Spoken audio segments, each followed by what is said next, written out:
Napakabuti ng ating Panginoon. Sino dito ang hindi nakakaranas ng problema? Taas ang kamay. So, ibig sabihin, lahat nakakaranas ng problema. Amen? Lahat po tayo ay dumaranas ng mga pagsubok sa ating buhay. And I do believe that God will speak to us this morning. At ito pong kanyang mensahe sa atin ay patuloy na magbibigay sa atin ng lakas at patuloy tayong lumaban, no? Tumayo at magpatuloy sa atin pong ginagawang pagsunod sa ating Panginoon ngayong umaga. Ngayong umaga, ang ating pong title ng mensahe, Confidence in the Midst of Distress. No? Confidence in the midst of distress. At ito po ay kinuha natin or hango dito po sa Psalms 46. Ano? So, hindi ko na po tinuloy ito pong PowerPoint, but I want you to look at your Bible. Ano man yung dala ninyo, yan man ay physical na Biblia or sa inyong pong cellphone. Nais po natin ngayong umaga na makafocus tayo sa salita ng Diyos. Doon po tayo tumingin. Yung ating pong pag-aaralan ngayong umaga ay meron pong tatlong ino-offer ang Lord sa ating buhay.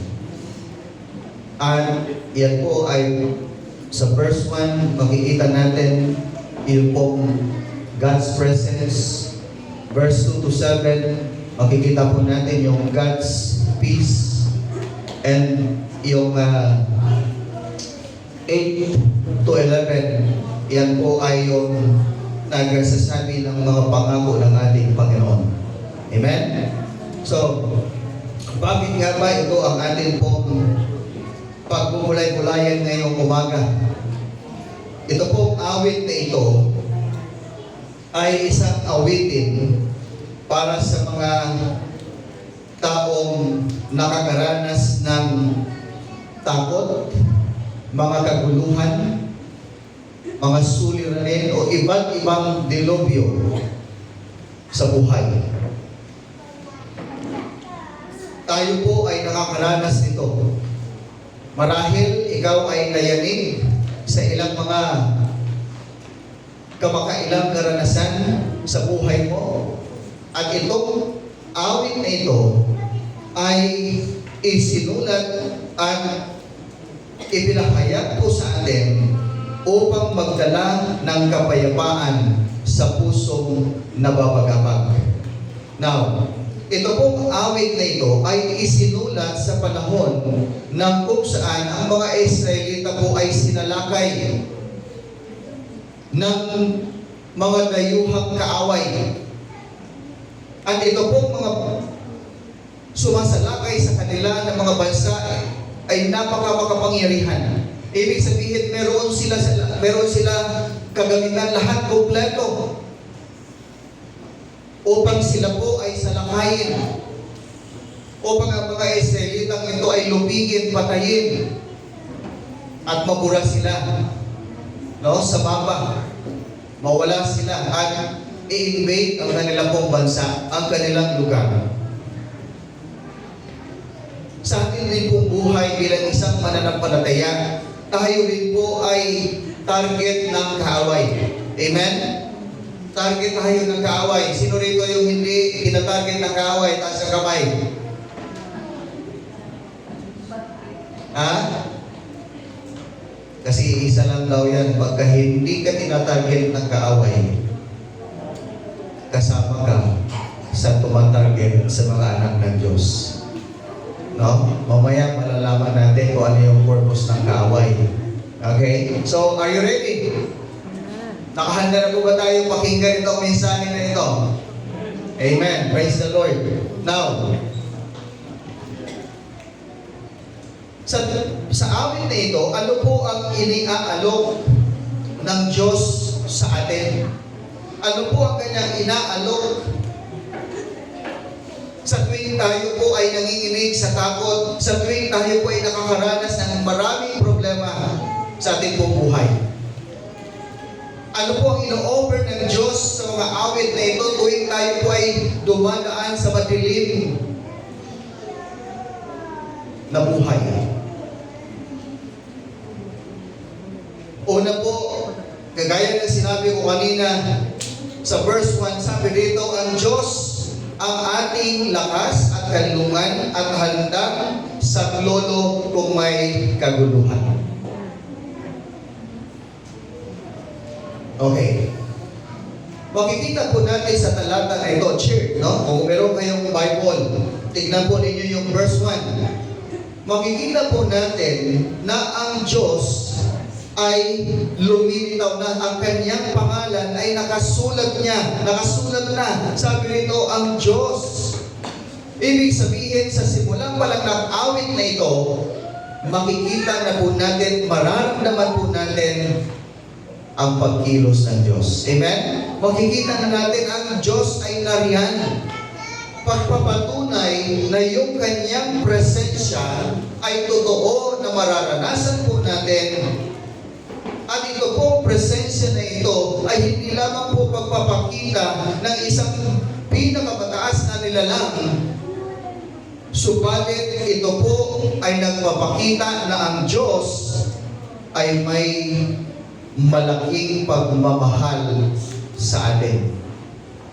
Mayroong malaking pagmamahal sa atin. At dahil sa kanyang labis na pag-ibig, siya mismo, ang Diyos mismo, bumaba sa lupa upang ipadama itong kanyang pagmamahal sa ating lahat. Hindi lamang niya ipinadama ang kanyang pinakadakilang pag-ibig, kundi ang kanyang pagbaba sa mundong ito ay naghatid rin po ng kapayapaan. Naghatid ng kapayapaan sa bawat taong natatakot, sa bawat taong maraming mga pinagdadaanan sa buhay, sa bawat taong napakaraming suliranin.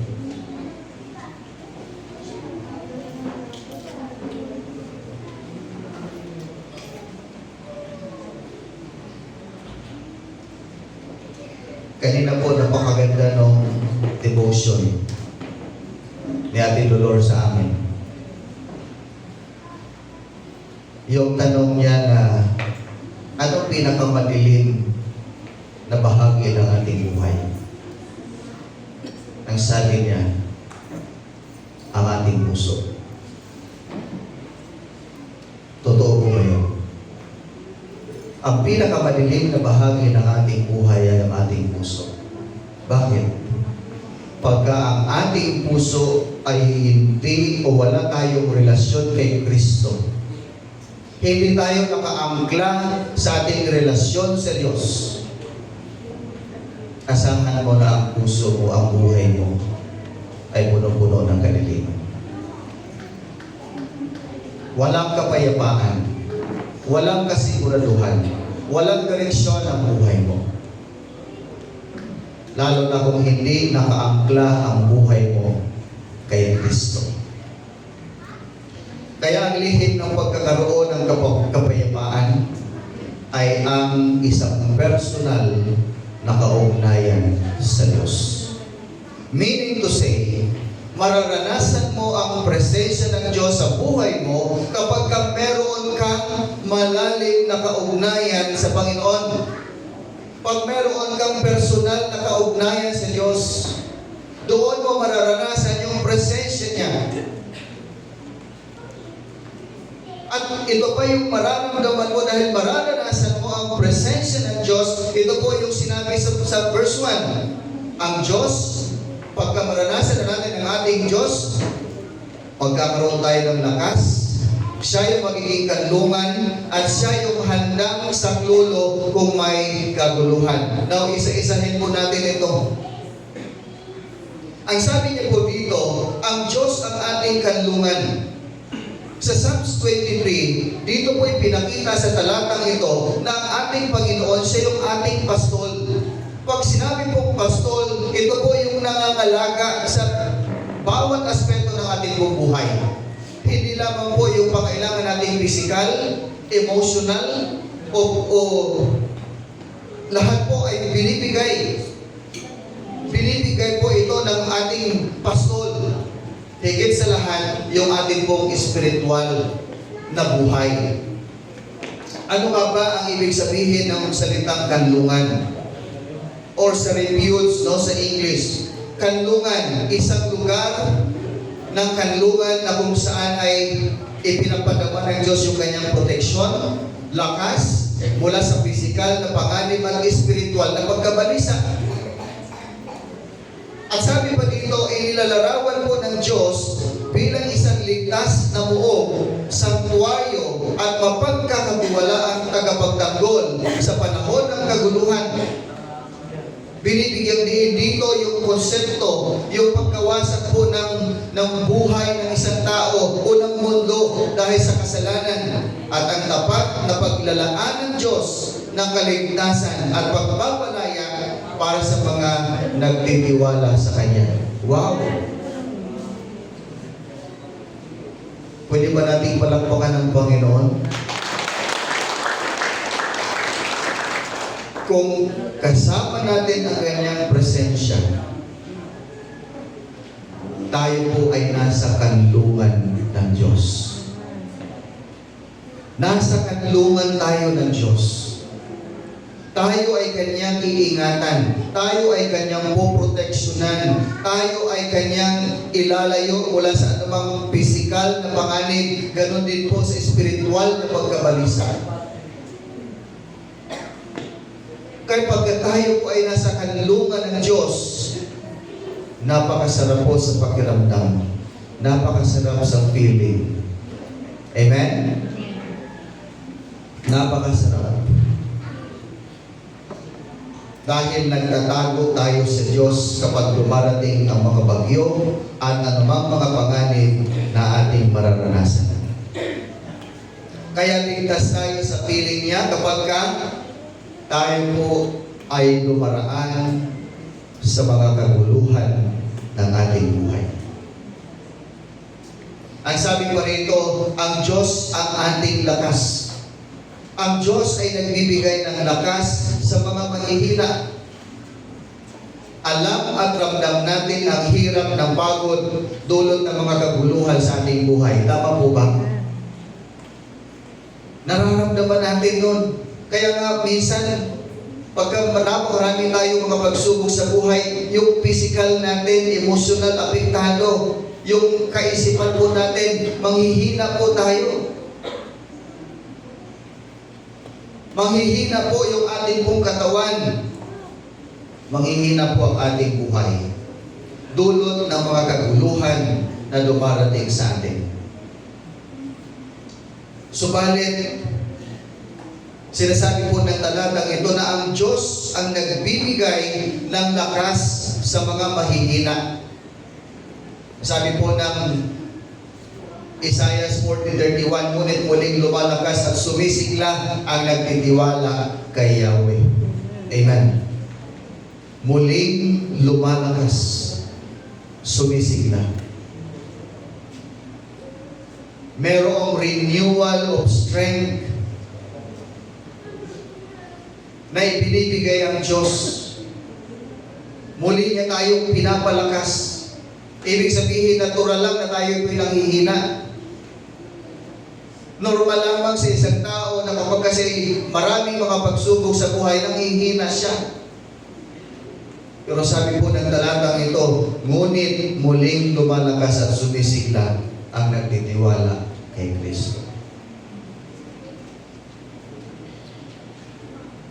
Ang sabi po dito, handang saklolo kung may kaguluhan.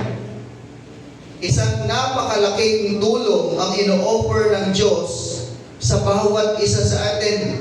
Tuwing tayo po ay may problema, ang sabi po ng talatang ito, siya ay handang saklolo kung may mga kaguluhan sa ating buhay. Ang ating Panginoon, ito po ay nangangahulugan ng ating Diyos ay kasama natin. Di ba sabi nga ng awit, dumaan man ako sa ilog, hindi ako malulunod. Dumaan man ako sa apoy, hindi ako masusunog. Ano yung kasunod? Tatlo yun, di ba? Ano yung kasunod? Kasama natin ng Diyos sa lahat ng oras. Dalawa lang pala. Mali pala ako.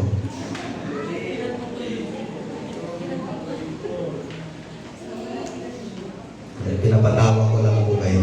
No? So, itong verse na ito ay nagpapatibay na kasama natin ang Diyos. Amen? Gaano man karaming problema, hindi ganyan kayang luluhin. Dahil kasama mo ang Diyos. Patunay lamang na siya ay mas dakila kaysa sa anumang problemang kinakaharap natin. Amen po ba?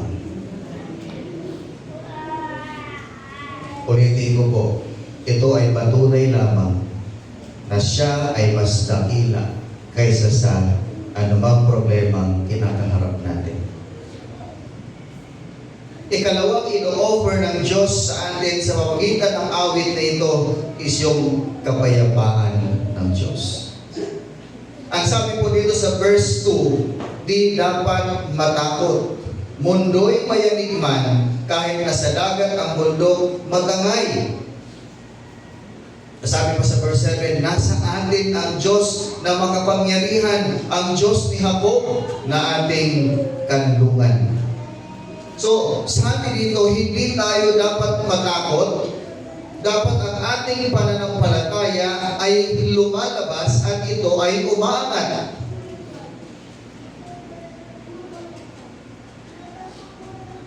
Pagdating ng pananampalataya, umaalis ang anumang mga takot na atin pong nararamdaman sa buhay. Meron nga tayong kasabihan, kung may aalis, may darating. Kung may mawawala, mayroong papalit. I-apply natin ito sa ating buhay. I-apply natin ito sa ating buhay. Alisin natin ang ating takot.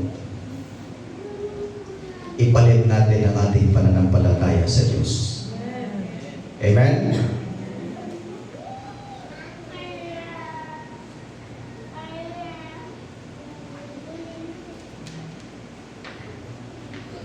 Di dapat matakot, mundo'y mayanig man, kahit nasa dagat ang bundok matangay. Church, ang iyong pananampalataya ba sa Diyos ang siyang nagpapakalma sa iyo? Ito ba yung nagpapakalma sa dagat, maladagat na problema na iyong kinakaharap?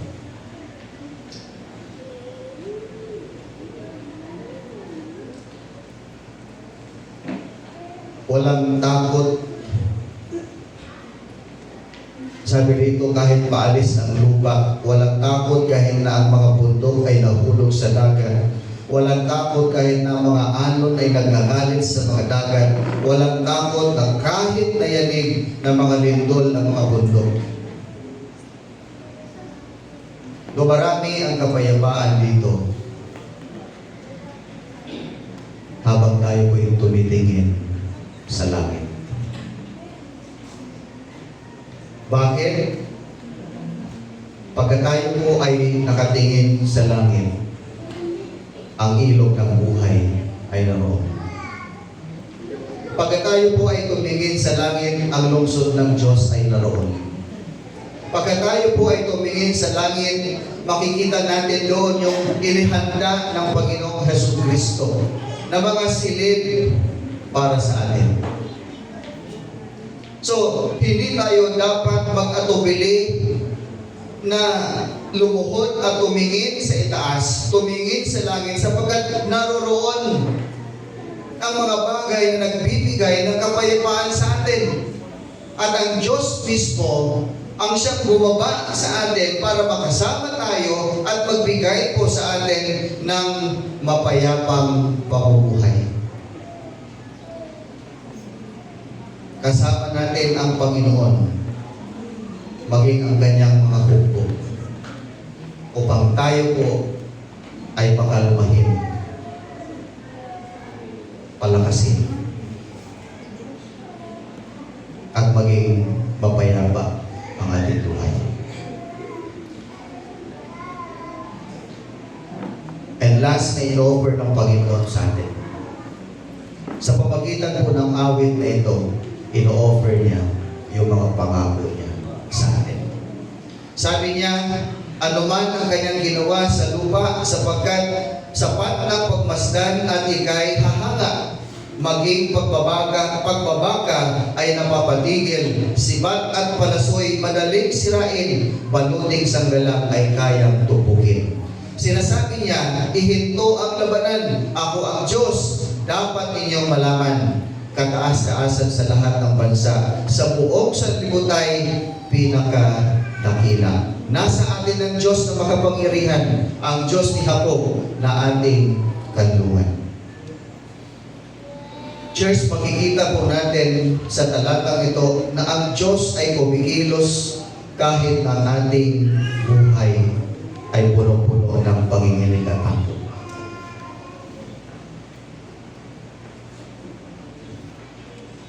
Minsan akala natin, pinapabayaan tayo ng Diyos. Akala natin hindi nakikita ng Diyos ang ating mga pinagdadaanan. Akala natin hindi kumikilos ang Diyos sa ating buhay. Alam mo kung bakit yan ang minsan tanong? Sapagkat ang nakikita natin ay ang mga problema. Liit sa iyong kaalaman, ang Diyos ay sumusubaybay sa iyo.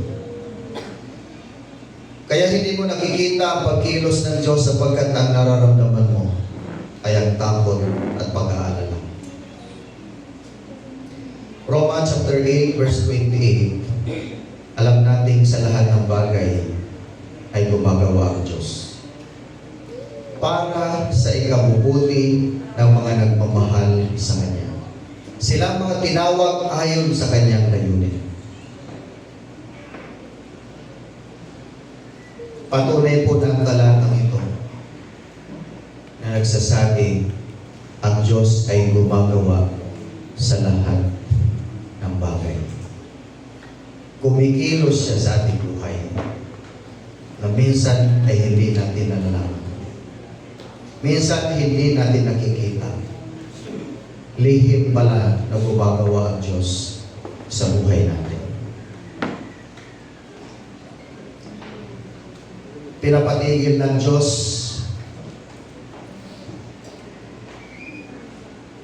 ang mga labanan o digmaan.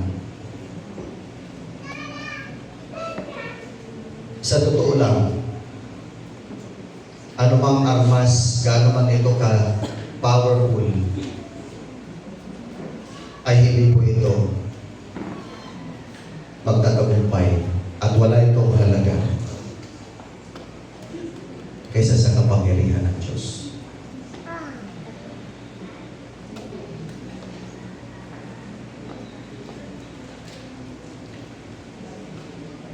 Sabi po ni Sparkle, isang manunulat, ang mga maninira ay kanyang sinisira.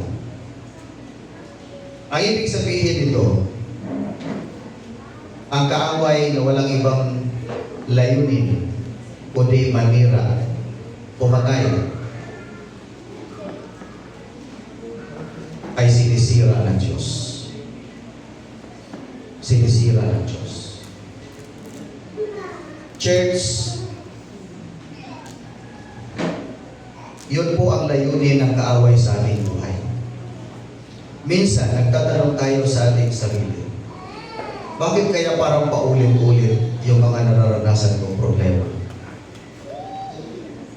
Lord, dahil po ba sa hindi pa rin ako natututo hanggang ngayon? Kaya ito'y pabalik-balik, paulit-ulit na dumarating sa akin. Hindi lamang po dahil sa wala tayong natutunan kung bakit pa ulit-ulit ang mga problema. Ito po ay dahil sa layunin ng kaaway na tayo ay kanyang sisirain at patayin ang init o apoy ng ating pananampalataya sa Diyos. The moment kasi na isurrender natin ang ating buhay sa Panginoon at sumunod tayo sa Kanya, ang kaaway ay hindi magiging masaya. Hindi siya magiging masaya. Patuloy siyang gagawa ng kaparaanan upang tayo ay kanyang sirain at patayin ang ating pananampalataya sa Diyos. Hindi lamang sa Kanya sapat ang isang suntok na pagka bumagsak tayo ay sapat na. Patuloy na tayong ilulubog at ilulubog.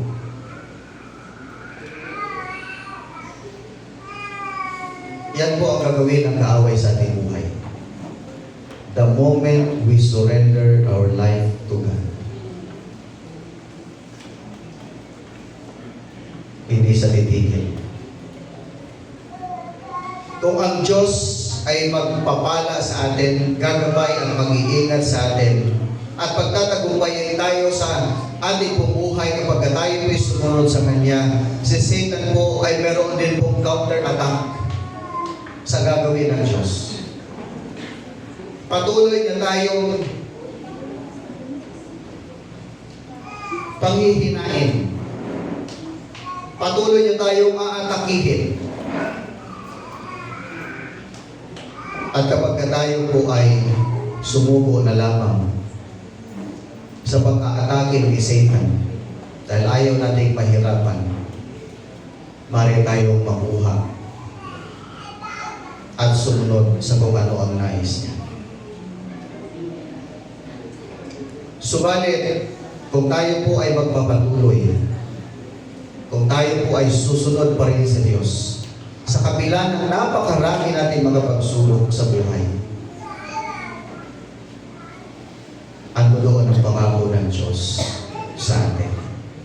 Kaya ano po yung kanyang ang sinabi sa verse 11 o sa verse 10, ihinto ang labanan, ako ang Diyos. Dapat ninyong malaman, kataas-taasan sa lahat ng bansa sa buong sanlibutan pinakadakilan. Ibig sabihin, mga kapatid, pagka tayo po ay nasa gitna ng kaguluhan at labanan, mag-pause ka muna sandali. Pause for a moment. Huminto ka muna. Wala ka munang ibang gagawin. Huwag mong gagawin kung ano yung gusto mo. Huwag mong gagawin kung ano yung alam mo, mga kaparaanan mo para magtagumpay ka. Ang sabi po ng Biblia, ng pangako ng salita ng Diyos, pause for a moment. Tumigil ka muna sandali. Huwag mo munang isipin kung ano ang nangyayari sa buhay mo. Ang isipin mo na mayroong Diyos sa kataas-taasan nakatingin sa iyo. Hello? Wala kang ibang gagawin kundi isipin na mayroong Diyos sa itaas. Nagmamatsyag, nagbabantay, at nakahanda siyang ibigay sa iyo kung ano ang hinihingi mo. Nais ng Lord, every time na tayo po ay makakaranas, mga kapatid, ng mga problema, huwag natin gawin yung alam natin gawin para makatakas at magtagumpay. Tumingin tayo sa Diyos. Lumapit tayo sa Diyos. Amen? Lumapit tayo sa Kanya at pagtiwala tayo sa Kanya. Magtiwala tayo sa kanyang pagmamahal, sa kanyang pangangalaga, at sa kanyang pagpapala at katagumpayan na nais niyang ipagkaloob sa atin. Maaari tayong manahimik at ipaubaya sa Diyos ang lahat.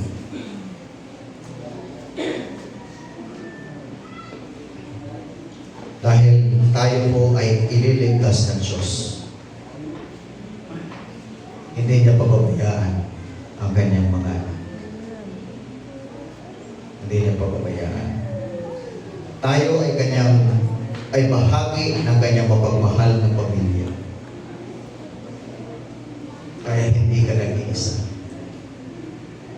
Andyan si Lord, andyan yung mga kapatiran na handang tumulong at sumaklolo sa iyo. So sa ating pong pagtatapos, ang awit ay nagsisimula at nagtatapos sa Diyos. Kaya ganun din ang dapat nating gawin. Simulan natin ang bawat araw na lumapit sa presensya ng Diyos at huwag nating hayaan na matapos ang isang araw na hindi magpasalamat sa ating Panginoon. Dahil kung ito ang ating gagawin, napakagandang ginhawa para sa mga oras ng problema na maaari nating kakaharapin sa bawat araw. Nagsisimula at nagtatapos tayo sa bawat araw sa presensya ng ating Panginoon. Church, sapat na ang Diyos kapag nayayanig ang ating buhay ng mga pagsubok. Bakit? Sapagkat bibigyan tayo ng Diyos ng kapayapaan sa ating puso. At higit sa lahat, mapagkakatiwalaan natin siya. Dadalhin tayo ng ligtas dahil ito ang pangako ng Diyos sa atin. Let's pray. O Diyos na dakila, kami po ay nagpapasalamat sa umagang ito, Panginoon. Indeed, Lord, you're a great God. Salamat po sa iyong pag-ibig. Salamat po sa iyong pag-aalaga sa amin. Salamat po sapagkat palagi mo kaming sinusubaybayan. Salamat po, Diyos, dahil niyayakap mo kami. Tuwing kami ay mga problema na pinagdadaanan sa buhay.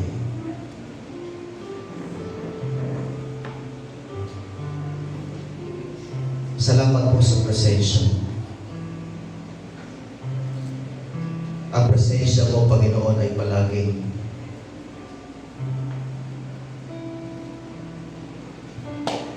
nagbibigay sa amin ng lakas ng loob sa gitna ng maraming pagsubok, sa gitna ng maraming kaguluhan sa aming buhay at sa aming paligid. Salamat po, Panginoon, sa kapayapaan. Ang kapayapaang hindi maarok ng aming pag-iisip. Subalit lubos naming nararamdaman na kami ay panatag sa iyong piling, sa iyong presensya. Salamat po dahil pinapalakas mo kami. Salamat po sapagkat pinapatatag mo kami. Salamat po, Diyos, sapagkat ibinabangon mo kami kapag kami ay nakadabang. Dala ng mga suliranin at kabigatan ng aming buhay.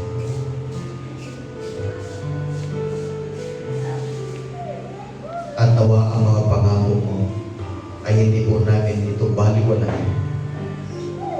Sa halip ito po'y patuloy naming isa buhay, isa puso, Ang iyong mga pangako ay patuloy naming panghahawakan.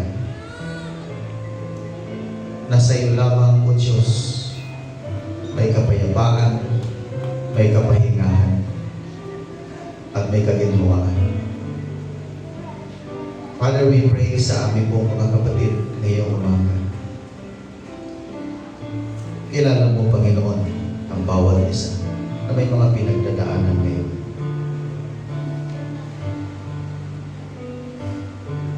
Pinagdadaanan, pisikal, karamdaman.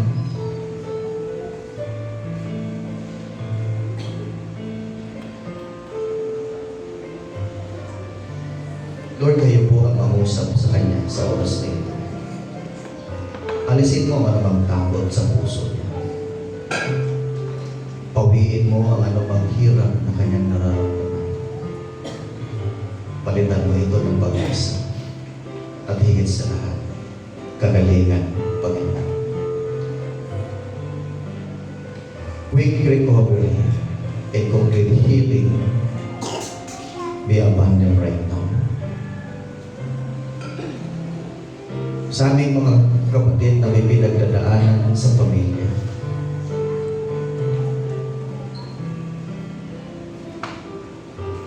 Ikaw ang Diyos ng kapayapaan. Ikaw ang Diyos na sa nag-aayos ng lahat ng kaguluhan. Tulungan mo po ang bawat miyembro namin, Panginoon, na mayroong mga problema ang pagpamilya sa mga oras na ito. Ikaw po ang mamagitan sa kanila at manatili ang kapayapaan at kaayusan sa kanilang kalagitnaan. Manumbalik ang magandang pagtitinginan at pagmamahalan. Manaig ang pagtutulungan at pagkakaisa. Sa aming mga kapatid na nakakaranas ng pinansyal na problema o pinansyal na pangangailangan, we pray, Father, open the gates of heaven and pour out your blessing to your people who are in need right now. Subalit patuloy mo rin pong ipanabang sa kanila na hindi lamang sa tinapay na bubuhay ang tao, kundi sa iyong salita na mumutawi sa iyong bibig, Panginoon. We pray, Lord, na habang sila po ay nagsisikap at gumagawa para matugunan ang kailangan pangailangan ng pamilya, manaig nawa ang iyong kalooban para sa kanila. At ang iyong salita ang magtuturo sa kanila, magpapalakas sa kanila, at magbibigay ng karunungan, katalinuhan, at lumapit sa iyong magtiwala sa iyong Panginoon. You are the great provider. Binibigay mo, Panginoon, pinagkakaloob mo ang lahat ng aming pangangailangan. Subalit sa mga taong tapat na naglilingkod at sumusunod sa iyo, hindi lamang ang aming pangailangan ang iyong pinagkakaloob, even, Lord, yung desire ng aming puso, maging yung aming mga kagustuhan sa buhay, mga gusto naming mangyari, pinagkakaloob mo in your perfect time. Lord, maraming salamat po. Narito po ang iyong mga anak, ang iyong pamilya, and as a community of faith, we trust in you, Lord. We trust you, God. Pagtitiwala kami. At kahit anumang mga bagyo, mga kaguluhan, at kadiliman na darating sa aming daraanan, naniniwala kami na ikaw ang Diyos na magbibigay ng kapayapaan, kaayusan, at kaliwanagan sa lahat, kagalakan, upang kami patuloy na maglingkod at sumunod sa iyo. Purihin ka, Panginoon, sambahin ka. Pagpalain niyo po ang iglesia nito, bawat miyembro ng aming pamilya. Wala man dito, o yung mga naririto, Panginoon, you continue to bless your people. Indeed, you are good and you are great. In Jesus' name we pray.